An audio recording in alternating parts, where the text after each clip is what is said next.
Yang dirahmati oleh Allah, hari ini kita akan melanjutkan dari pertemuan-pertemuan yang sudah kita lakukan. Kita review sedikit boleh ya?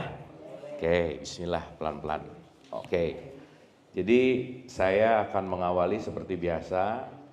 Rumus utamanya itu selalu dalam perspektif ini disebut innalillahi wa inna ilaihi raji'un. Kita lagi mau menuju pulang. Jadi sekarang lagi ada di sesuatu yang serba sementara. Ya, jadi ibu dan bapak, segala sesuatu dalam hidup ini tidak ada yang permanen. Berarti kesedihan gak permanen, kesenangan juga tidak permanen. Jadi jangan terlalu memegang kesedihan dan kesenangan karena dua-duanya tidak ada yang permanen dalam kehidupan ini. Maka sebuah hal yang paling penting adalah kita mau terus berubah gitu. Karena kalau nggak mau berubah, pasti hidupnya stuck gitu kira-kira. Ya, makanya dalam satu hukum semesta itu ada yang disebut kedinamisan. Kalau ada gelombang ya, kalau dalam tradisi Jawa itu disebut cakra manggilingan, kayak roda gitu ibu dan bapak. Kadang di atas, kadang di bawah gitu ya. Kadang di bawah, kadang di atas gitu. Jadi kalau ibu bapak lagi happy, siap-siap sedih gitu. Kalau lagi sedih, siap-siap happy gitu. Karena kita nggak akan mungkin tidak melakukan perputaran ini gitu. Dan nikmatilah saat ini sebetulnya. Lagi sedih dinikmati, lagi happy dinikmati. Oke ya, masih ingat rumusnya ibu dan bapak? Rumus dalam hidup yang akan membuat hidup selalu dalam tanda petik mengalir adalah entar juga lewat, udah gitu aja. Nah. Oke ya, entar juga lewat, udah. Aduh aku kesel, udah, entar juga lewat. Aku happy banget, udah entar juga lewat gitu. Sip ya, karena semua pasti akan terlalui. Nah, terlalui. Oke ya, jadi kalau ibu dan bapak sekarang lagi happy, lagi nggak happy, lagi bete, lagi bad mood, pokoknya rumus utamanya entar juga lewat. Selesai. Ya, nah. Dalam konteks ini, karena kita mau menuju yang namanya pulang ke kesejatian yang disebut ilaihi roji'un, berarti kita lagi melakukan yang namanya perjalanan. Betul Bu? Pak? Perjalanan, kalau saya kaitkan sama kemarin yang baru di dalam tanda petik dirayakan, perjalanan itu disebut Isra. Kemarin kita baru merayakan Isra Miraj ya. Perjalanan itu bahasanya namanya Isra. Jadi kita tuh sebetulnya lagi melakukan Isra nih. Perjalanan menuju kemana? Perjalanan menuju pulang. Ilaihi roji'un. Berarti di sini dalam perjalanan ada wilayah belajar nggak Bu Pak? Iya. Kalau belajar grafiknya harus naik nggak? Iya. Nah grafik yang naik ini nanti disebut mi'raj gitu. Makanya perjalanan supaya grafiknya naik. Jadi kita jangan di kelas TK mulu gitu Bu, kelas 2 tambah 2 mulu gitu. Masa dari dulu tahu kalau 4 itu cuma 2 tambah 2 gitu. Nanti belakangan tahu, oh ternyata akar 16 juga 4. Oh nanti tahu juga kalau log 10.000 juga 4 gitu kira-kira. Maka penting untuk melakukan peningkatan kualitas di diri. Ya, nah berarti karena kita udah bahas ini, ilaihi roji'un ini adalah suatu dalam tanda petik keniscayaan dalam perspektif ini bahwa kita akan pulang ke rumah sejati. Maka sekarang lagi di tempat yang sementara. Berarti kita semua tamu di sini. Ya. Jadi kalau yang namanya tamu nggak pernah punya hak memiliki. Maka kalau kepemilikan dalam hidupnya tinggi, pasti hidupnya stres. Kenapa? Karena kita nggak bisa memiliki dalam tanda petik apapun dalam kehidupan ini. Semuanya hanya mampir. Semuanya hanya lewat gitu. Sip ya. Semakin kita gini nih, menggenggam, semakin dia susah dilepasin, udah deh. Semakin kita akan quote and quote tidak akan bisa mengalir dalam kehidupan. Ya, makanya semua agama Bu mengajarkan untuk ini sebetulnya. Apalagi nanti kita bicara dalam konteks wilayah tradisi Islam, itu nanti kita akan bicara ini dalam sudut pandang yang luas gitu. Oke dulu sampai sini? Nah sekarang saya tanya, kalau mau pulang harus tahu alamat pulang nggak? Oh iya dong, saya kalau nggak tahu alamat ke sini nggak nyampe. Kang Abu nanti nanti ngisi ya di Kemang ya. Nyampe nggak ke sini? Nyampe tapi lama banget Bu. Saya satu-satu saya tanyain. Gitu. Nah, berarti kalau kita mau bicara dalam konteks Allah, pertama, yuk tahu dulu alamatnya. Ibu Bapak udah tahu alamatnya di mana?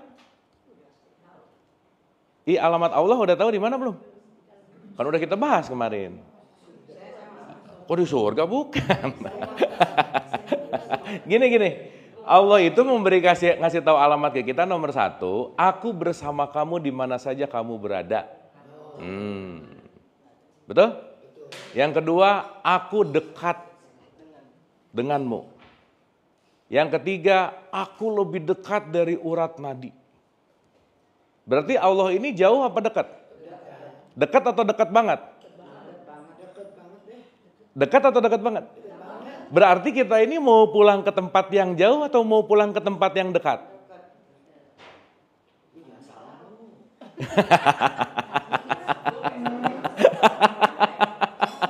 Dengerin dulu pertanyaannya, dengerin dulu. Ulang ya, ulang. Nah, gini. Pelan-pelan ya, Ibu Bapak kita pemanasan dulu ya. Warming up dulu supaya connect gitu. Oke. Ini seperti biasa nanti di foto, nanti kita bisa baca. Dan ini juga diulang-ulang direct. By the way, rekaman ditonton? Nah, ini udah direkam nggak ditonton. Ya, nanti ditonton boleh ya. Nah, supaya maksud saya kenapa harus ditonton? Supaya kita nggak usah ngulang jauh-jauh ke belakang gitu. Ya, dikit. Ya, saya cepet aja ya karena ini udah ya. Oke. Di surat 57 ayat 4, di Al-Baqarah 186, di surat 50 ayat 16, di surat 58 ayat 7. Dah, contoh aja. Dan ini udah ada di catatan ini, nggak usah dicatat lagi. Jadi Ibu Bapak nyimak aja dulu gitu ya. Supaya ini nanti kita ngerti gitu. Nah, di sini mau ngasih tahu bahwa aku bersama kamu di mana saja kamu berada, aku adalah dekat, aku lebih dekat kepadamu dari urat leher, urat nadi. Oke, sekarang saya tanya, berarti Allah itu sesuatu yang dekat, sesuatu yang jauh? Dekat aja atau dekat banget? Oke, kita tujuannya mau kembali ke Allah nggak? Iya. Berarti kita ini lagi menuju ke tempat yang jauh atau yang dekat? Yang dekat, nggak jauh-jauh. Sip ya. Berarti kita ini mau kembali ke sesuatu yang dekat. Ya. Jadi Ibu Bapak maaf ya, nyari Allah jauh nggak? Enggak. Ini sekarang orang nyari Allah ribuan kilo tapi nggak ketemu-ketemu juga gitu. Kenapa? Karena masih berpikir Allah itu adanya di dalam letak geografis. Geografis itu maksudnya di mana alamatnya dalam wilayah konteks tempatnya di mana. Ya kan? Sekarang pertanyaannya, kalau gitu Allah tempatnya di mana atau di mana-mana? Berarti kalau gitu, kembali kepada Allah kaitannya menuju ke suatu tempatnya kira-kira. Menuju ke suatu titiknya kira-kira. Kan kalau Kemang dari tempat saya jelas dari Patal ke sini. Ini tempatnya. Karena ini ada jarak yang berbicara dalam wilayah jarak geografis gitu Bu. Kayak peta lah gitu kira-kira. Nah sementara kalau Allah dekat dengan kita, berarti dia beserta kita terus nggak? Iya dong. Sampai sini oke? Berarti kalau gitu kedekatan kita sama Allah dekat banget atau jauh banget? Pertanyaan saya, kenapa kok nyari Allah pada jauh, kenapa? Seneng aja. Betul nggak? Berarti pertanyaan saya, Allah itu terletak di tempat yang paling dekat nggak? Justru kadang-kadang sesuatu yang terlalu dekat malah nggak kelihatan. Nah, mau gajah di pelupuk mata, tapi urusan orang lain, aduh rese banget gitu, tahu banget urusan. Dapat maksud saya ya? Nah, berarti pertanyaan saya, perjalanan pulang ini perjalanan kemana?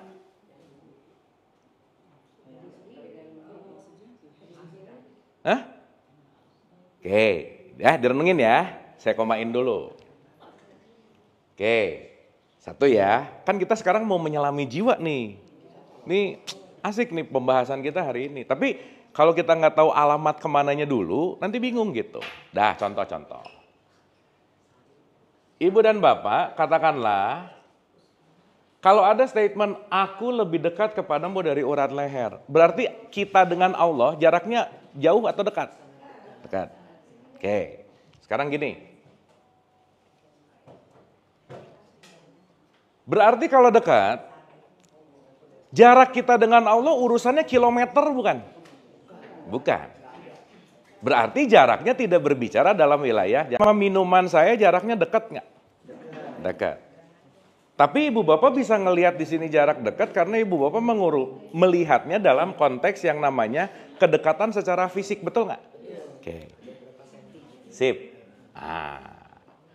Berarti kalau kita bicara antara kita sama Allah menggunakan jarak secara fisik, tidak relevan dengan statement ini semua karena Allah mengatakan aku lebih dekat kepadamu dari urat leher, betul nggak? Ya, contoh. Ada suami sama istri, ini saya pakai contoh ini jangan bosan-bosan ya ibu bapak, karena ini contoh yang paling mudah untuk kita terima dan pahami. Sudah lagi. Oke. Duduk sebelahan di kamar, Bu. Duduk sebelahan. Ya, jarak dari kursi 1 ke kursi 2 katakanlah 5 cm lah. Suami istri ini jaraknya dekat nggak? Dekat. Ya. Tapi si suami nge-WhatsApp siapa? Si istri nge-WhatsApp siapa? Tahu aja. Ini mah contoh. Berarti kalau dia lagi nge-WhatsApp siapa dan dia lagi nge-WhatsApp siapa, meskipun jaraknya 5 cm, deket nggak di situ? Nah gitu. Maka secara kuantitas mungkin 5 cm, tapi not in a good quality. Ketemuan tiap hari sih, tapi saling nggak ngerti tuh. Berantem lagi. Betul nggak? Berarti kedekatan itu tidak terletak dalam wilayah geografis berapa sentimeternya, bukan. Ada gua banget segala nih.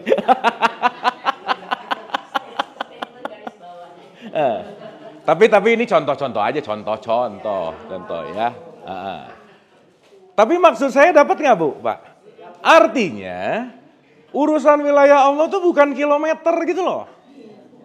Tapi urusannya di mana coba?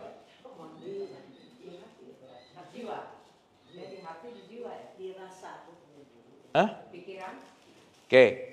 Ibu bapak bisa melihat saya di sini ada? Kenapa bisa begitu? Ya, oke. Ada wujudnya. Kalau saya ada wujudnya di sini, tapi ibu bapak lihatnya ke sana, kelihatan nggak? Nggak. Berarti urusan wujud atau urusan fokusnya? Itu. Karena kalau nggak fokus nyari sesuatu, mana kacamata? Di sini.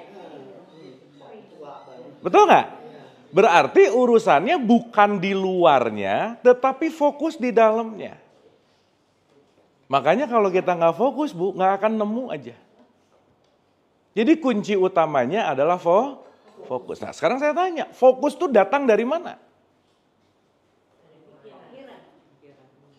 Kesadaran. Nah, maka yang namanya mi'raj adalah meningkatnya tingkat kesadaran.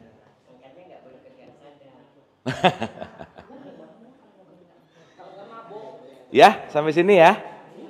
Oke, sampai sini.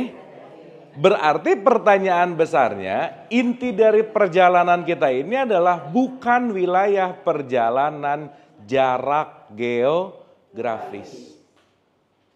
Berarti Allah berada dalam geografis atau berada dalam kesadaran? Berarti kalau gitu kita sepakati dulu bahwa Allah ini tidak berbicara non-geografis, betul nggak? Berarti kalau gitu surga juga geografis bukan? Bukan. Neraka? Bukan. Akhirat? Bukan. Barzah? Nah, mantap. Sekarang masih mikir nanti di sini, celek nanti ke sini, celek nanti ke sini gitu.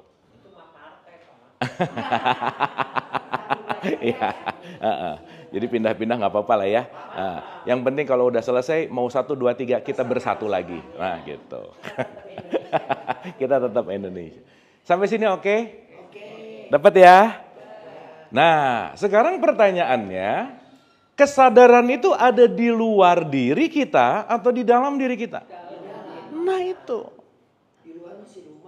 Di luar itu semuanya ilusi. Quote and quote ya. Karena ibu dan bapak, kita nggak pernah akan apapun konteks dalam hidup hanya berkaitan sama diri. Dah.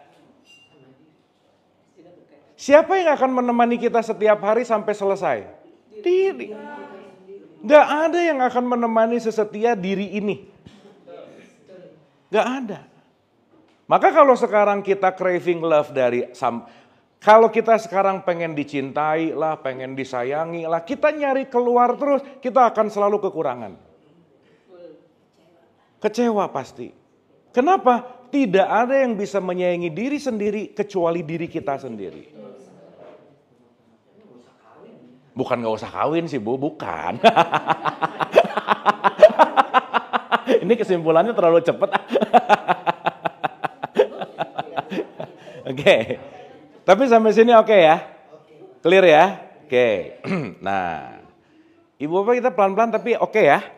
Kita santai aja ya, pelan-pelan ya. Nah, sekarang yuk kita mulai merenung nih. Kita pakai 2 terminologi dulu ya. Berarti ada sesuatu di luar diri kita dan ada sesuatu di dalam diri kita. Clear? Saya bagi ibu dan bapak di luar diri, di dalam diri.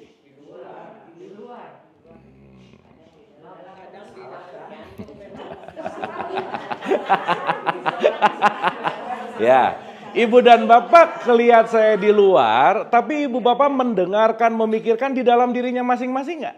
Iya. Berarti yang di luar ini hanyalah sesuatu proyeksi yang dari dalam. Maka, maaf ya, kalau ada orang lagi ngegosipin orang lain, kamu tahu nggak dia tuh gini gitu. Dia lagi nggak ngomongin orang itu, dia lagi ngomongin dirinya sendiri. Jadi kalau ada orang ngegosip, dia lagi curhat, gua tuh gini loh, gitu loh Bu. Cuman perlu orang lain untuk nunjukin gua tuh gitu. Contoh. Jadi apapun yang kita katakan terhadap orang lain, itu pasti bukan dia tetapi diri kita sendiri. Sampai sini oke? Clear ya? Karena kita nggak bisa ngomongin orang lain. Yang kita bisa omongin hanyalah tentang diri sendiri. Oke? Clear? Nah, pelan-pelan ya. Berarti ada external world, ada internal world. Ada sesuatu yang di luar diri kita, ada sesuatu yang di dalam diri kita. Oke? Yang di luar diri kita namanya dunia, Bu. Oke? Yang di dalam diri kita namanya akhirat. Berarti ada dunia, ada akhirat. Berarti dunia dan akhirat itu urusan nanti atau sekarang atau dua-duanya di sini? Sip, mantap. Nah kebanyakan orang mikir, nggak apa-apa deh hidup di dunia sekarang sengsara apa, yang penting nanti di akhirat. Nanti tergantung sekarang gitu. Ini orang-orang gitu biasanya putus asa aja sih gitu. Malas melakukan perubahan gitu. Padahal efek nanti bergantung dari apa yang kita tanam sekarang. Ibu dan bapak kalau sekarang nanam melon, buahnya pasti melon. Sekarang nanamnya melon, tiap hari doa, ya Allah tumbuhkanlah durian. Nggak bisa. Betul nggak? Artinya apa? Nanti kita ngerti bahwa keseluruhan ini penting ada ilmu, pengetahuan, kesadaran. Kenapa? Tanpa ini pasti kita akan sulit menerima hidup gitu kira-kira. Sampai sini oke? Clear ya? Karena nanti dunia akhirat ini akan memproyeksikan duniamu. Ibu bapak maaf ya, kalau di sininya banyak kotoran, yang ibu bapak lihat di luar kotor semua pasti. Selesai. Tapi kalau di sininya penuh kebaikan, yang dilihat di luar baik-baik gitu. Berarti ini adalah proyeksi ke depan. Ini adalah, bukan ke depan, sorry. Ini adalah memproyeksikan keluar gitu kira-kira. Ya, berarti kualitas akhirat kita menentukan dunia kita nggak? Yes. Jadi balik lagi ya, ada orang ngomongin dia tuh gini ya gitu ya, gini ya gitu. Yang diucapkan pasti dari dalam. Ini kalau botol ini isinya kopi, saya tuang keluar apa Bu Pak? Kopi. Nggak mungkin isinya kopi keluar jadi susu, betul nggak? Atau jadi wine, nggak mungkin. Misalkan, betul nggak? Sekarang saya tanya, maaf ya, berarti semua yang keluar dari manusia datang dari dirinya nggak? Berarti kalau yang keluarnya kotoran, berarti penuh sampah nggak di sininya? Nah udah gitu aja. Sip ya? Itulah kenapa kita nggak bisa menilai siapapun. Karena apa? Mereka hanya mengeluarkan apa yang ada di dalam. Tapi kita udah tua nih jarang ngomongin orang ya.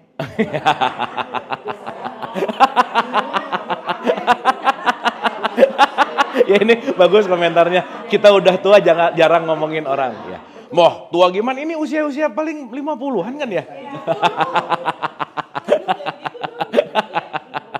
Iya kan usia 70, 80 tapi spiritnya 40 gitu maksud saya Bu. Oh spirit 30 ya ditawar lagi boleh. Tapi ngomongin orang tetap ya. Makanya ibu bapak maaf ya, menua itu pasti, mendewasa itu pilihan. Enggak semua yang menua pasti mendewasa, enggak. Gitu intinya. Ya. Nah, sekarang berarti kita tahu target kita adalah akhirat.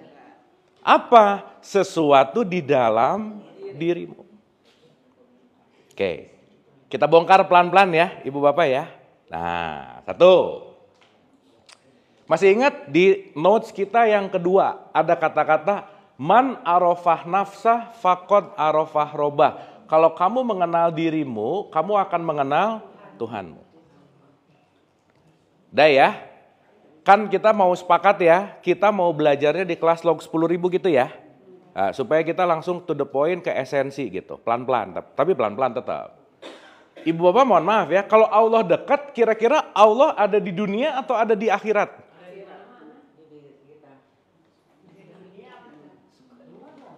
Quote and quote. Meliputi. Ya kan? Bahwa Allah itu selalu meliputi. Berarti nggak ada alasan untuk kita berjarak dengan Allah, betul nggak? Berarti Allah itu wilayahnya di dalam apa? Di dalam wilayah yang namanya tadi yang disebut dengan kesadaran. Artinya apa? Tidak pernah jauh karena dia selalu ada di dalam. Maka rumahnya Allah ada di kolbu orang mukmin. Berarti kalau mau ngomongin Baitullah ada di mana? Di sini. Orang mukmin bukan orang yang KTP-nya Islam, bukan loh ya. Tapi orang yang beriman. Karena keimanan nggak ada kaitannya sama identitas, nggak ada. Singkat cerita, gampangannya ya. Berarti ini jasad ini wadah bukan Bu Pak? Sip, mantap. Kalau wadah harus ada pengisinya nggak? Ada. Berarti kalau rumah harus ada tuan rumah nggak? Yang harusnya ketika jasad ini adalah wadah rumah, tuan rumahnya harusnya adalah Allah gitu. Tapi sekarang Allah banyak jadi tamu di rumahnya sendiri. Kenapa? Karena ada faktor diri kita yang membuat Allah tidak menjadi tuan rumah di rumahnya sendiri gitu. Nah, kita akan bahas hari ini. Sampai sini oke? Clear ya? Jadi Baitullah di mana Bu, Pak? Di sini. Di sini. Jadi maaf ya, orang yang bolak-balik umroh haji menuju Baitullah yang fisik di sana bagus. Tapi kalau tidak menemukan Baitullah yang di sini, nggak akan ada pengaruh kepada kesadaran, kenaikan kesadarannya tuh nggak, bukan itu gitu poinnya. Sip ya? Karena kita nggak perlu jarak untuk berjumpa dengan Allah, nggak perlu jarak. Tapi kita punya kesadaran. Kesadaran. Nah, Ibu dan Bapak, saya ulang-ulang, output dari kesadaran ilahiyah nomor 1 pasti enggak pelit. Yang kedua pasti bisa kontrol emosi. Yang ketiga pasti skill memaafkannya baik, dermawan, dia punya nilai kebermanfaatan, udah gitu aja. Sehingga kalau sekarang ritual menjadikan kita jadi tidak dermawan, berarti dia stop di level dunia gitu. Tidak masuk ke sini. Contoh-contoh, orang jauh nyari Allah haji. Sekarang saya tanya, sifat Allah adalah welas asih. Welas asih berarti mengurus hambanya nggak? Berarti dia dermawan nggak? Ada nggak Pak Haji Bu Haji yang pelit Bu Pak? Jangan banyak, nggak enak, ada aja, ada. Berarti dia belum masuk ke sini gitu. Banyaknya cepatnya. Dia dapat ya? Oke, nah sekarang ini nanti kita akan bahas dalam beberapa pertemuan ke depan. Sekarang kita ngomongin jiwa part 1 dulu. Part 1 kita akan bagi 3 nih masalahnya. Ya, menarik. Oke. 1 ya. Yang kedua, Ibu Bapak ingat nggak waktu kita bahas goib? Ingat nggak? Nah, goib itu adalah dimensi. Maka kita punya dimensi fisik, punya dimensi mental. Yang paling banyak sakit fisiknya atau mentalnya? Mentality. Iya. Mungkin fisiknya fine, tapi mentalnya lagi drop. Oke? Dan mentalitas itulah nanti yang akan kita ngerti tentang bagaimana dunia dimensi yang selain fisikal. Berarti fisiknya harus dirawat nggak? Mentalnya pun nggak? Maka kalau tidak merawat fisik dan mental, nggak mungkin akan bisa memahami ini. Karena jangan lupa Ibu Bapak, tubuh ini pinjaman Ibu Bumi. Tolong dirawat baik-baik, ini dipinjemin aja sih gitu. Ibu Bapak kalau minjemin barang ke rumah ke orang, nggak diurus rumahnya, marah nggak? Ini dipinjemin rumah, nggak diurus lagi gitu. Nah, kan kita kalau ini nggak dipakai lagi diusir mau gimana Bu? Gitu ya kira-kira. Ibu Bapak maaf ya, mudah-mudahan kita tidak terusir dari badan kita gitu. Jangan terusir lah gitu kira-kira. Quote and quote kalau pakai bahasanya usir. Ya, paham ya?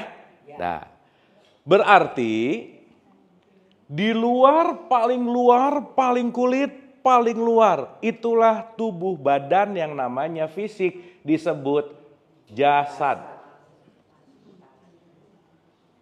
Atau disebut body. Ya. Nanti disebut juga jasmani, jisim. Nah, sebenarnya kalau bahasa Indonesia namanya tubuh. Nah, ya. Oke, sekarang saya tanya. Tangan bagian dari jasad nggak? Ya. Si tangan ini bisa melakukan kebaikan atau keburukan, betul nggak? Yes. Dan ketika saya megang pisau katakanlah, pisau ini benda baik, benda buruk? Netral. So, di luar diri kita semuanya netral. Iya. Berarti segala sesuatu baik atau buruk tergantung objeknya atau tergantung sudut pandang kita? Sudut pandang. Clear? Jadi pisau benda baik, benda buruk? Netral. Berarti yang membuat baik buruknya tangan kita bukan? Bukan, kan tangan hanya fisik. Berarti ada yang menggerakkan tangan nggak? Berarti ada bagian yang lebih dalam dari fisik. Ibu Bapak ada yang pakai pisau buat masak ada? Ada yang pakai pisau, maaf ya, buat gitu ada? Yang menentukan mau masak mau gini, siapanya? Bukan wilayah tangan. Sip, berarti kita nyelam satu level ke dalam. Gitu. Ya, supaya nanti ngerti dulu bahwa aku ini bukan hanya ini. Karena ini hanyalah wadah. Yang nanti mau pulang itu penumpangnya. Ini tuh mobilnya. Yang mau pulang adalah isi penumpangnya. Clear? Oke? Oke. Masuk ke dalam, itu kita akan masuk ke dalam segitiga sama sisi yang paling penting untuk kita selalu sadari. Jadi nanti ini wilayah jasad, nanti masuk ke dalam, kita akan masuk ke dalam wilayah yang namanya jiwa. Ini nanti dalam banget, Bu. Nanti masuk lebih ke dalam lagi, ini wilayah roh namanya. Beda. Beda. Nanti kita ngerti apa bedanya jiwa sama roh. Tapi yang penting kita tahu dulu petanya mau kemana gitu. Berarti dari faktor luar ke paling faktor dalam, ini perjalanan keluar diri atau ke dalam diri? Ke dalam diri. Makanya ibu-ibu, ibu bapak, haji itu bukan ke sana sebenarnya, tapi ke sini. Haji itu menemukan Baitullah yang ini gitu. Supaya kita menyadari semua partikel-partikel diri kita untuk masuk kepada inti. Maka tubuh kita ini kayak kulit bawang, banyak kulitnya harus diiris satu-satu. Nanti kita analoginya kurang lebih seperti itu. Sip? Jadi diam-diam gini, oke ini? Oke. Sambil mikir ya. Pelan-pelan ya, pelan-pelan. Kita make it easy gitu. Oke, nah sekarang pertanyaannya, ulang ya. Ada body, ada soul, ada spirit. Jasad, jiwa, roh. Ya, pelan-pelan aja ya. Nanti kita akan tahu partikel-partikel. Nah, sekarang pertanyaannya, ketika kita mau berjumpa atau mau menemukan sang kesejatian yang disebut ilahi rojiun, berarti dalam tanda petik Allah ada di wilayah ini nggak kira-kira? Iya dong. Maka di surat 32 ayat 9, aku tiupkan ruh. Karena roh itu percikannya dia, yang ada di dalam diri kita masing-masing. Berarti kalau kita ada percikannya dia, kualitasnya dia ada di dalam diri kita nggak? Ya.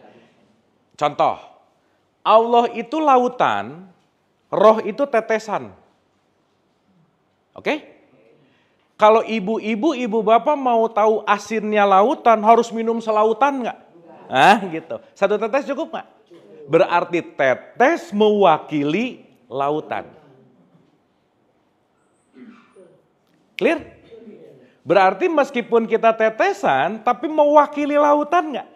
Itulah nanti yang disebut khalifah. Sadarilah bahwa kamu adalah wakilku, quote and quote. Bahwa kamu adalah tetesanku. Tapi yang namanya tetesan disebut lautan bukan? Bukan. Tetesan aja. Karena begitu tetes ini dibalikin ke lautan, tetesnya hilang nggak? Contoh. Ibu dan bapak, kalau air di dalam di sini saya tuangin ke laut, air yang di sini tahu nggak ada di mana di lautannya? Kenapa? Menyatu. Maka menyatu dalam bahasa Arab disebut ahad. Di Pancasila disebut esa. Maka ketuhanan yang maha esa. Berarti Allah maha menyatu. Gitu. Bukan. Kalau satu gini, bisa dibagi dua lagi. Masa jadi ada Allah yang atau Tuhan yang setengah? Kan susah, Bu. Menyatu. Contoh. Di Pancasila, Tuhan yang esa, Tuhan yang satu. Esa. Esa artinya apa? Bukan satu, menyatu.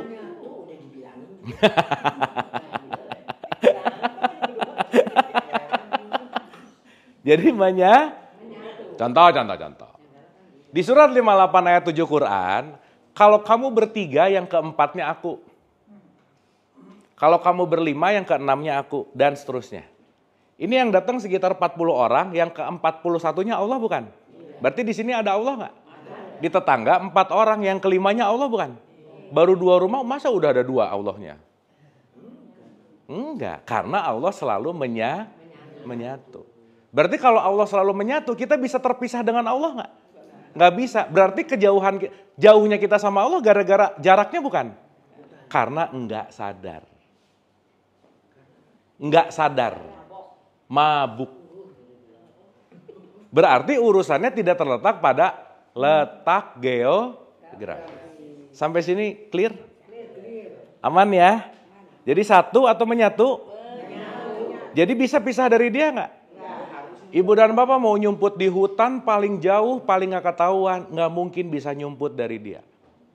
Salah satu bukti nggak bisa nyumput dari dia karena dia selalu meniupkan wakilnya yang namanya nafas. Nyumput ngumpet bu. hiding. Ya, berarti di mana-mana kita bernafas nggak? Iya, ibu mau nyumput di mana, mau ngumpet di mana, nggak bisa. Karena kenapa? Kita selalu ada maka nafas ini nanti disebut sang hidup. Ya, maaf ya, mau ada orang berantem, narik nafas dari udara yang sama nggak? Iya. Makanya ibu dan bapak kalau di puncak kesadaran yang paling tinggi tentang ketuhanan, udah nggak ada identity di situ. Karena kenapa? Saya dan ibu dan bapak semuanya satu udara. Kita disebut saudara. Sama tetangga satu udara nggak? Saudara. Maka kita semua satu udara nih. Seudara semuanya. Makanya nggak usah berantem sih sebenarnya. Cuman karena kita nggak ngerti ini dalam konteks yang esensi, kita akan masuk ke dalam sesuatu yang terlalu fisikal gitu. Sampai sini oke? Clear ya? Aman ya? Nah, ibu bapak saya hari ini mau ngasih tahu partikel-partikelnya dulu ya. Supaya nanti kita tahu gimana cara pakai partikelnya. Nah, jadi goalsnya kita mau ke sini nih, ini goals kita. Kita mau ilaihi rojiun ke sini nih. Kita mau menuju kepada diri kita yang sejati di sini. Tetapi ternyata untuk menuju ke diri yang sejati nggak mudah. Kenapa? Kita harus melalui titik tengah yang banyak sekali rintangannya. Dan setiap orang punya ini semua.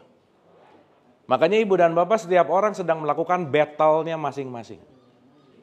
Dan nanti kita ngerti musuh sejati diri semua manusia siapa? Dirinya juga. Sip. Nih nanti yang wilayah tengah. Oke? Nah, punten saya harus menggunakan terminologi bahasa Inggris. Kenapa? Karena kalau di bahasa Indonesiain nanti jadi sempit pemahamannya. Oke? Nah, tapi saya mau pakai bahasa Sanskritnya dulu. Dalam konteks yang namanya di antara jasad sama roh, itu ada wilayah pertengahan namanya. Oke? Pertengahan nih. Wilayah pertengahan ini yang punya dominasi kuat nomor satu namanya pikiran. Pikiran. Yang kedua perasaan. Yang ketiga adalah emosi. Jadi ada pikiran, perasaan, dan emosi. Ini wilayah software yang pernah kita bahas, Bu, Pak. Ya. Sekarang saya tanya, pikiran, perasaan, dan emosi dalam satu kesatuan, inilah sering disebut dengan yang namanya mind. Atau sering disebut dengan yang namanya manas. Manas. Manas itu bahasa Sanskrit.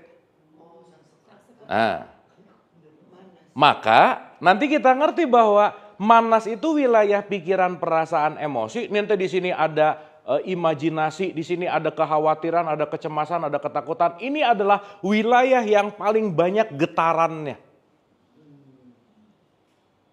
Oke? Ketuhanan itu disebut istilahnya namanya Isa. Maka kita ini disebut perpaduan antara manas dan Isa, disebutlah manusia gitu. Ulang. Ulang ya, ulang. Pikiran, perasaan, emosi ini bagian dari jiwa yang penuh dengan gelombang. Saya sedikit lagi ya, nanti kita masuk ke sini. Ibu bapak maaf, kenapa jiwa kita penuh gelombang, kenapa coba? Ya karena ada itu tadi. Ya, ini berarti harus ada ini kan di dalam nih. Harus ada impuls dari eksternal nggak? Iya. Kenapa? Karena kita punya panca indera.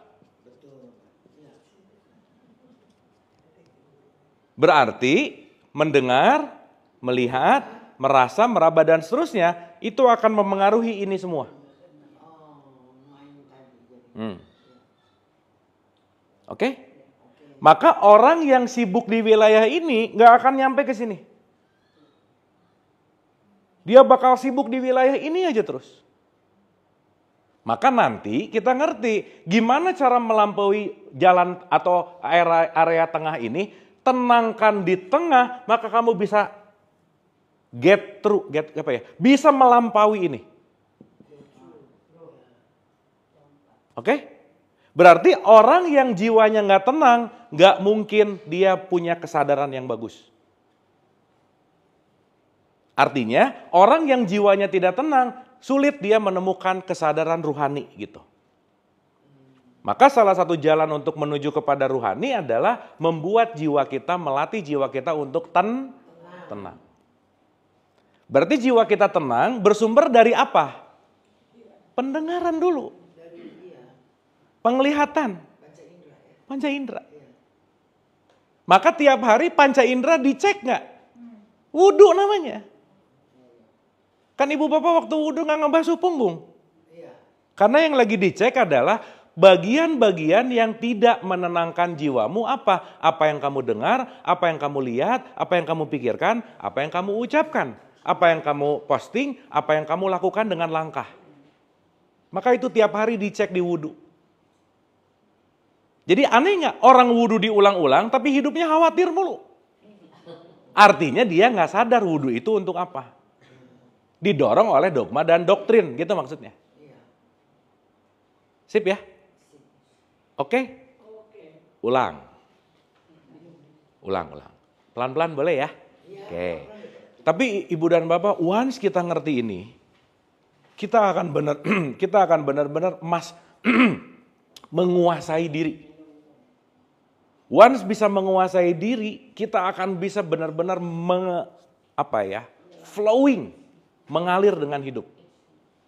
Karena hari ini banyak yang dirinya dikuasai oleh orang lain. Contohnya, remote control bahagianya dititipin ke orang lain. Jadi aja, aku bahagia kalau kamu gitu. Aku bahagia kalau kamu gitu.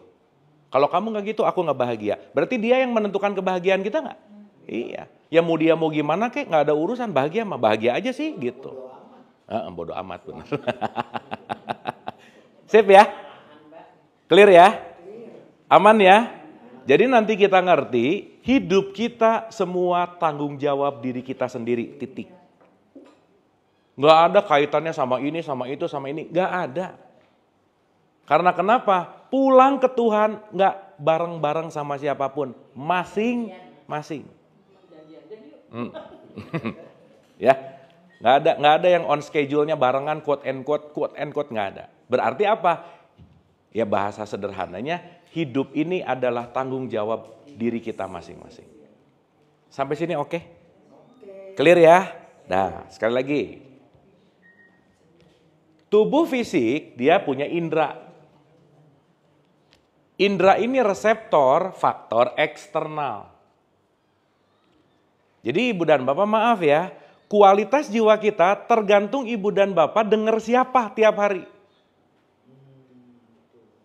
Karena apa? Pernah dengar istilah we are what we eat nggak? Apa yang kita adalah apa yang kita makan. Dan ini bukan hanya urusan makanan fisik, bukan. Tapi berita yang kita dengar, pesan yang kita baca, buku. Jadi kalau di zaman sekarang, diri kita, jiwa kita ditentukan kita nge-follow siapa di TikTok gitu misalnya. Kalau yang di-follow-nya akun gosip terus, kita akan hektik terus gitu. Jadi hati-hati memfollow siapa, mendengar siapa, membaca apa, karena itu akan mempengaruhi getaran ini. Sampai sini oke? nggak usah jauh-jauh lah. Lagi happy-happy ngelihat WhatsApp yang agak-agak gimana banget, langsung drop nggak kira-kira? Iya. Berarti panca indera ini adalah salah satu aliran di mana dunia eksternal membuat getaran gelombang di wilayah internal kita. Clear? Oke? Oke? Contoh-contoh. Ibu bapak lagi dengar saya ngomong menggunakan kupingnya nggak? Nah, gini. Kuping ini instrumen dengar. Oke? Tapi di dalam instrumen dengar ada daya dengar. Oke? Maka ada orang kenapa diomongin diulang-ulang nggak mau dengar? Karena instrumennya ada, daya dengarnya nggak ada gitu. Sip ya? Berarti kaitannya begitu ibu dan bapak mendengarkan saya berbicara, ibu dan bapak mendengarkan sebuah suara yang diterima oleh indranya, diproses oleh jiwanya. Ibu bapak maaf ya, kalau ibu bapak jiwanya nggak tenang, dengerin siapa ngomong apapun, nggak akan ngerti aja. Nggak fokus. Makanya tadi di awal kita menghening sejenak supaya apa? Supaya pikirannya nggak di PIM, nggak di sensi misalnya. Nggak di dapur, nggak di wilayah. Nanti lunch apa ya? Udah. Kenapa? Karena kalau kita nggak punya fokus, apa yang masuk nggak diterima seutuhnya gitu kira-kira. Makanya belajar puluhan kali nggak ngerti-ngerti. Kenapa? Nggak fokus masalahnya. Oh iya oke sih. Tapi clear ya? Sip ya? Oke, nah. Jadi hari ini pokoknya kita bahas partikelnya dulu aja. Satu, ada jasad, dia punya indera. Oke, panca indera memasukkan informasi kepada part yang lebih dalam, jiwa yang banyak bergetar itu namanya mind. Karena kalau mind sekarang diartiin pikiran aja. Bukan, mind itu isinya pikiran, perasaan, emosi, sensasi, fantasi, khawatir, cemas, sedih, takut, itu mind. Itu yang ngebuat gelombang ini sangat-sangat berombak. Clear ya? Nah, sekarang berarti pertanyaannya adalah, kalau si jiwa ini penuh dengan gelombang, berarti kita akan stuck di dalam gelombang ini nggak kira-kira? Iya. Nah, saya kasih analogi gini, ibu dan bapak. Kan kita ceritanya mau ilahi rojiun nih. Kitanya ceritanya mau belajar menjadi khalifahnya Allah. Berarti kalau mau menjadi khalifahnya Allah, menjadi wakilnya Allah, menjalankan sifatnya nggak kira-kira? Iya, gampangannya begitu. Nah, saya selalu memberikan analogi, kalau ada gunung, di bawahnya ada danau, si gunung terhadap danau, dia membuat sebuah refleksi, Bu, Pak. Bayangan. Sekarang saya tanya, gunung terefleksi kepada danau, membuat refleksi yang sangat perfect, kenapa bisa begitu?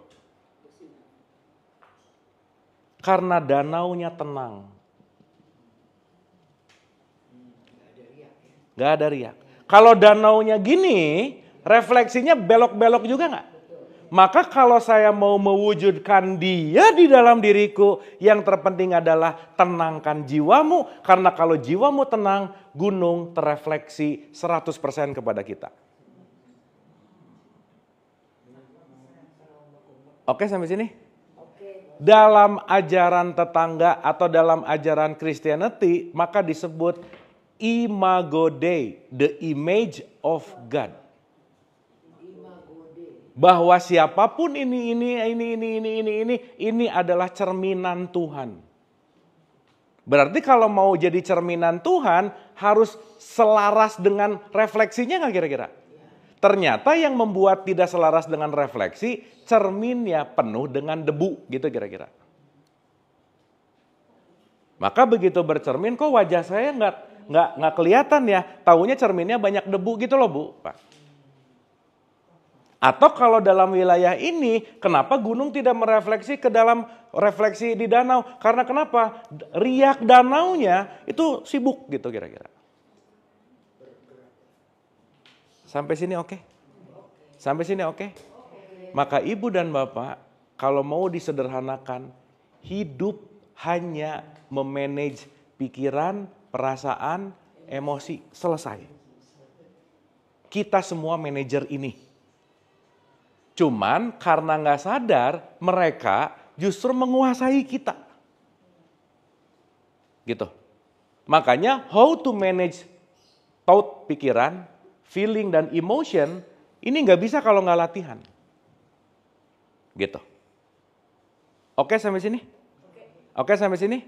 Berarti kenapa orang hari ini sholatnya rajin, umrohnya rajin, tapi dia nggak ngerasa bahagia gitu. Ininya repot nih.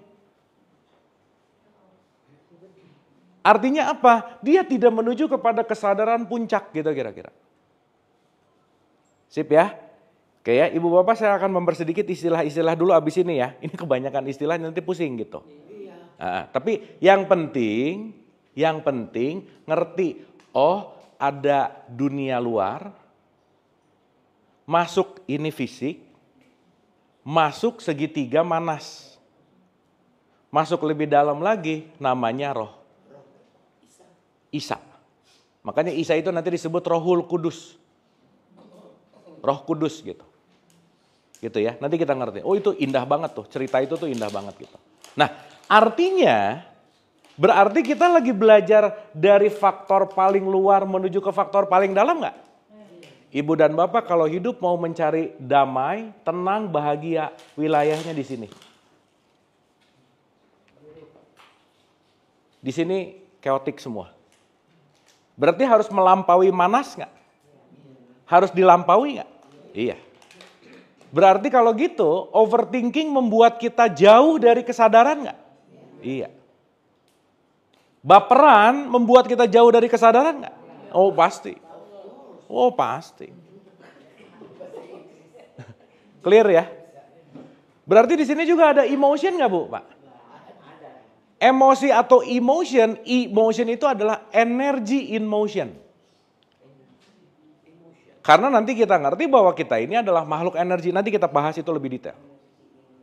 Artinya apa? Kalau struktur energi tubuh ibu dan bapak nggak flowing, itu pasti akan memengaruhi mood. Perasaan memengaruhi pikiran. Maka satu perasaan itu bisa punya 1000 pikiran. Clear? Maksud saya, berarti kalau gitu flowing energi tubuh berkaitan sama gerak jasad nggak kira-kira? Iya. Dan ibu dan bapak, kalau kita mau bicara dalam wilayahnya Allah, value kita manusia, itu bukan masalah identitasmu apa, jabatanmu apa, tetapi Allah berbicara tentang akhlak, betul nggak? Sekarang saya tanya, akhlak ini berarti dipengaruhi sama pikiran, perasaan, emosi nggak? Emosi dipengaruhi sama energi tubuh nggak? Energi tubuh dipengaruhi sama jasad, aktivitas jasad nggak? Berarti ibu dan bapak bisa paham bahwa rajin olahraga sangat memengaruhi akhlak gitu. Berarti kalau tubuhnya nggak pernah dipakai berolahraga akan membuat emosi menjadi tidak stabil, perasaannya nggak oke, pikirannya pasti nggak oke. Susah ke sini. Maka dalam setiap ritual agama ada gerak tubuh nggak? Kenapa tawaf harus jalan? Kenapa sa'i harus ada lari? Kenapa sholat harus ada gerakan? Kenapa? Karena itu building fundamental emotion supaya dia bisa memengaruhi perasaan dan pikiran yang tenang. Maka ada syariat di setiap agama. Maka gerakan syariat penting nggak? Penting. Karena gerakan itu yang membuat emosi memengaruhi perasaan. Makanya ibu bapak kalau lagi kesal, berarti ada stuck emotion. Ibu bapak kalau lagi kesal, lagi bete, lagi bad mood, gerak aja udah. Mau nari kek, mau dansa kek, mau ke kebun kek, mau ngapain kek, tapi just do exercise. Kenapa? Karena dengan melakukan itu, flowing energinya akan lebih flow lagi gitu. Karena emosi nanti kita ngerti, didesain untuk dilepaskan, bukan untuk ditutupin. Tapi melepaskannya ada dua pilihan, yang menguntungkan atau merugikan. Sip ya?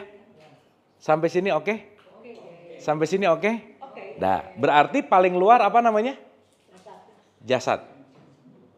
Masuk ke dalam, masuk mulai ke dalam wilayah Nanti jiwa ada kelasnya, Bu, Pak. Nanti kita bahas lebih detail. Makanya nanti dalam tradisi tasawuf ada 7 lapisan jiwa.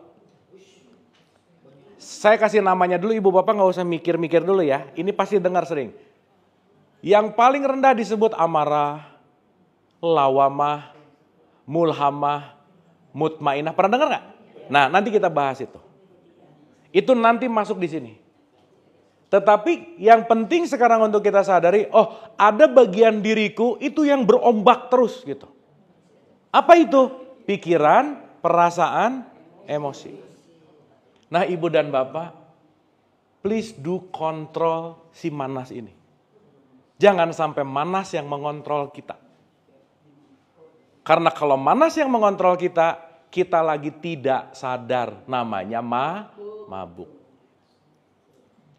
Sip ya? Nah, sekarang saya mau menggambarkan sederhana gini. Ulang ya, ulang. Target kita mau ke sini nggak? Sip. Berarti kalau targetnya mau ke sini, jiwanya harus diberesin nggak? Yes, mantap. Maka jiwa dalam perspektif, pakai bahasa sederhana dulu ya. Di Quran nanti disebut nafas. Nafs. Ibu suka ada yang gini nggak? Udah jangan nafsu dong, pernah gitu nggak? Nah, nafsu adalah getaran yang sangat ekstrim. Kenapa? Karena pikiran, perasaan, emosinya itu lagi ekstrim getarannya.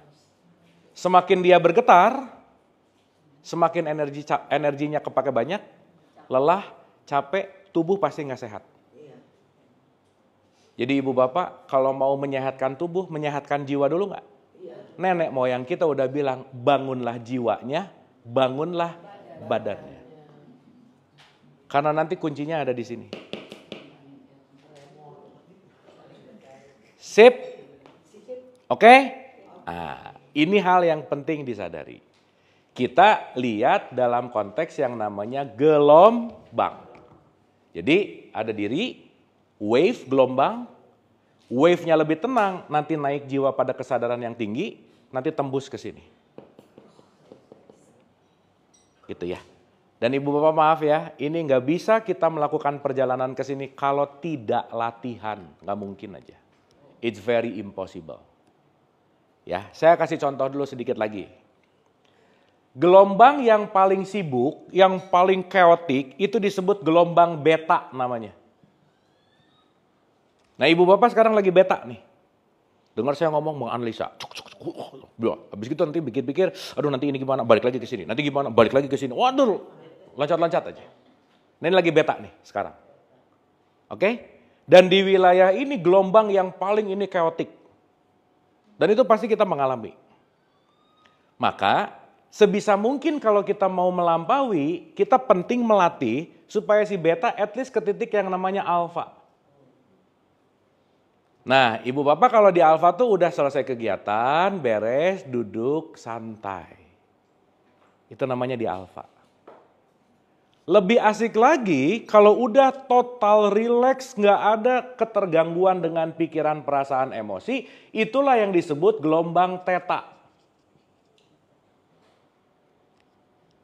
Berarti kalau theta tidak diganggu lagi oleh pikiran, perasaan, dan emosi karena kenapa? Lagi super duper relax. Oke? Kalau udah benar-benar super duper relax dan benar-benar udah nggak sadar, namanya apa Bu, Pak? Bobo, nih di delta. Nah, di delta cuman ada keluar bunyi. Nah gitu. Bu, bisa. Gitu ya. Berarti di sini no activity. Nggak ada activity 3 ini. Karena semuanya lagi resting. Itulah kenapa tidur itu penting untuk melakukan istirahat jiwa. Tapi sekarang orang tidur juga mikir sih gitu. Stres juga gitu. Makanya ibu bapak maaf ya, yang gangguan pikiran pasti susah tidur. Fix. Kenapa? Ada something di sini. Oke? Nah sekarang pertanyaannya. Berarti kalau orang di beta terus, stres nggak? Berarti harus turun nggak ke bawah? Dari beta ke teta, menurunkan kesibukan beta ke teta, bahasa keseharian dalam tradisi Islam disebut khusyuk.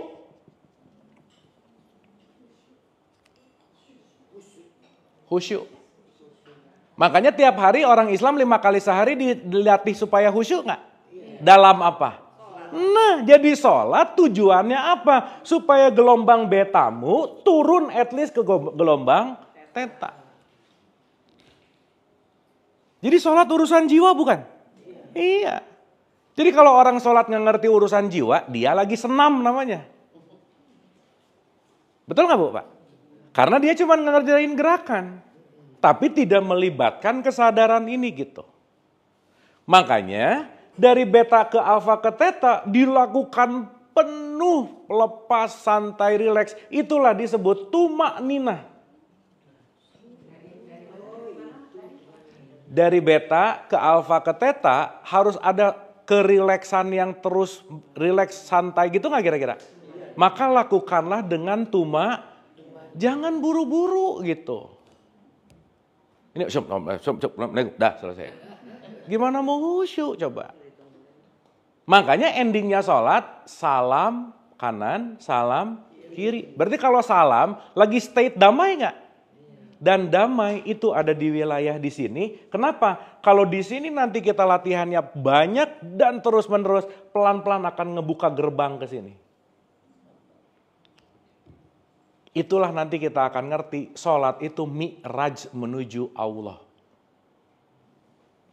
Poinnya dari mana? Ketika kita mampu menurunkan dari beta ke teta dan kita ada di khusyuk. Ibu bapak kalau lagi khusyuk mau di luar senyebelin apapun, it's okay. Karena aku damai. Berarti yang luar tidak memengaruhi diri kita. Saya mau nanya ibu bapak, maaf. Orang lain bisa bikin kita marah nggak? Nah ini jawaban beta banget gini nih. Asbun nih. Nggak bisa. Kita mengizinkan dia untuk aku marah. Ibu bapak, mau dia senyebelin apapun, ibu bapak nggak mengizinkan dirinya marah nggak? Enggak. Nah di teta, apalagi nanti kita ngomongin gamma ya, itu nanti lebih asik lagi. Tapi ini aja dulu. Tapi maksud saya, supaya nanti ngerti, sholat itu bukan menggugurkan kewajiban, takut dosa, takut neraka, tapi that's for yourself, gitu loh Bu. Maka wajibnya sholat itu bukan harus, tapi saya perlu. Kenapa? Saya perlu waktu menurunkan dari beta ke teta, karena kenapa? I need to calm down. Saya perlu relax for a while gitu. Karena kenapa? Kalau nggak ada 5 waktu, mikirin cuan mulu gitu misalnya. Stres gitu. Oh nanti Allahu Akbar. Nah, calm down. Ingat jiwa ini jiwa. Kamu kalau stres mulu, ini ikut stres gitu. Hidupnya nggak enak gitu. Berarti begitu ibu bapak dengar azan, sekarang udah bukan ingat rokaatnya, bukan. Oke. Ini tanda untuk jiwaku, supaya jiwaku lebih calming. Supaya aku bisa ngelihat everything, semuanya lebih relax, santai, woles gitu Bu. Istilah sekarang tuh woles. Slow gitu. Oke ya? Sip ya? Nah nanti di sini ada gudang memori, di sini nanti ada part 2, 3 dan seterusnya nanti masuk. Tapi yang ingin saya sampaikan, inilah kalau nanti kita ngerti betapa dalam tradisi Islam kita penting melakukan sholat.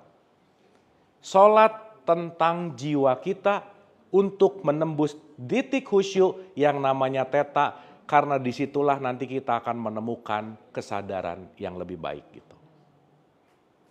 Ibu bapak maaf ya, kalau orang habis sholat harusnya ditetak nggak? Iya dong, harusnya calming nggak? Kalau lagi calming dia full atas kasih sayang Allah nggak? Pasti nilai dermawannya keluar. Pengen nolongnya keluar. Pengen bermanfaatnya keluar. Maka rajin sholat 5 waktu itu belum prestasi. Tapi prestasinya abis sholat, kamu mewakili aku untuk nolong orang miskin nggak? Gitu loh Bu, Pak.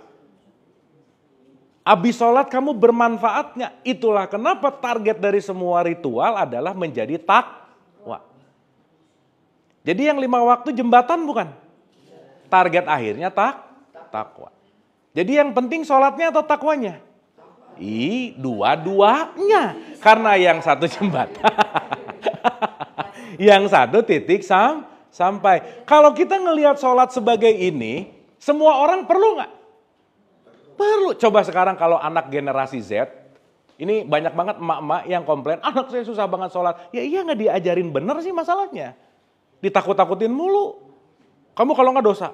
Coba, kalau kamu ini tapi di wilayah-wilayah yang udah bisa agak berpikir gitu ya, anak TK udah aja pakai domba doktrin nggak apa-apa. Tapi once kalau kamu pengen tenang, di mana kamu bisa dalam tanda petik meregulasi pikiran, perasaan dan emosi, carilah waktu untuk kamu bisa menenangkan. Salah satunya apa? Ya sholat. Maka entah itu mau sholat, meditasi, tafakur, terserah. Tapi quote and quote intinya adalah masuk dalam dari beta menuju kepada theta. Makanya kalau orang meditasi masuk theta nggak Bu, Pak? Iya, tapi lama-lama nanti tiba-tiba kayak lagi khusyuk gitu meditasi, tapi lama-lama keluar. Nah, dia loncat ke bawah berarti bobo ke sini gitu. Gitu. Sip ya? Clear ya? Yang penting hari ini kita tahu dulu partikelnya. Nanti pelan-pelan si partikel demi partikel ini kita kupas untuk kita selami lebih dalam. Jadi ibu dan bapak, yuk pinjaman ibu bumi ini kita rawat, termasuk softwarenya juga kita rawat. Ibu bapak, nggak ada yang bisa merawat jiwa dan tubuh kita kecuali diri sendiri. Jadi jangan craving ke siapa-siapa, jangan memohon ke siapa-siapa, karena kenapa? Semua datang dari aku mau atau tidak. Karena sekarang banyak yang komplain, aku tuh gak bisa maafin orang. Bukan, gak mau, udah gitu aja. Bukan masalah gak bisa. Artinya apa? Begitu kita memilih, kita mengulang-ulang, kita akan memasuki, melakukan yang namanya pemrograman ulang. Gitu kira-kira. Clear ya? Ini udah 11.09, mudah-mudahan ini saya mencoba dengan sangat yang mudah sekali Ibu Bapak, cara yang gampang banget. Yang penting kita tahu ada part as a physical, part mental, dan part ilahiyah. Clear ya? Jadi ketiga ini nanti yang sering disebut jasad, jiwa, roh. Mind, body, soul. Mind, body, soul. Atau body, mind, soul. Boleh lah. Gitu ya.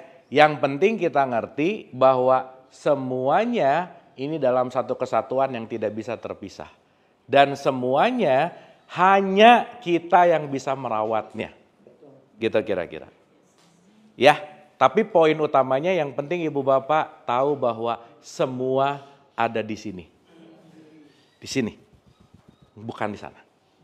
Karena semuanya di sini. Termasuk apapun nanti yang kita pelajari semuanya di dalam.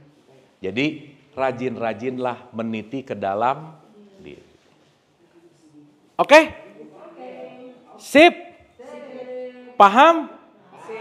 Atau puyeng? Liar. Pelan-pelan ya. Ibu Bapak 2-3 pertemuan ini bakal jadi sesi yang asik. Kenapa? Kita akan sama-sama menelaah ke dalam. Itu saat benar-benar kita menilai diri kita, merasakan diri kita gitu. Insya Allah. Karena nanti abis ini kita akan ngerti kenapa kita perlu puasa. Kan mau masuk puasa ya? Puasa tuh apa sih? Karena waktu baca ayatnya, ya ayyuhalladzina amanu kutiba alaikumus itu ya. Tapi ibu bapak waktu niat mau puasa gimana niat puasa? Nawa itu jadi saum di situ. Betul nggak? Berarti kita harus ngerti mana wilayah saum, mana wilayah siam. Jangan-jangan puasa cuman mindahin makan siang jadi makan malam gitu. Akhirnya cuman jadi menjama takhir makan, udah. Tapi poin Ramadan akhirnya kembali ke Nah, nanti fitrah tuh di sini.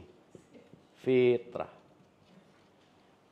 We are going back to the origin. Kita kembali kepada fitrah kita. Oke, Ibu Bapak? Sip ya? Paham ya? Ada sesuatu yang bisa diambil dari pertemuan kita pagi ini? Banyak ya? Mudah-mudahan ada yang bisa dielaborasi. Ada pertanyaan?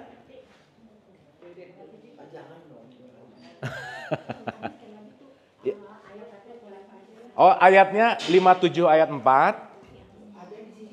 Al-Baqarah 186. 2186 ya. 50 ayat 16. 58 ayat 7. Dan 32 ayat 9. Dah, sementara itu. Oke ya?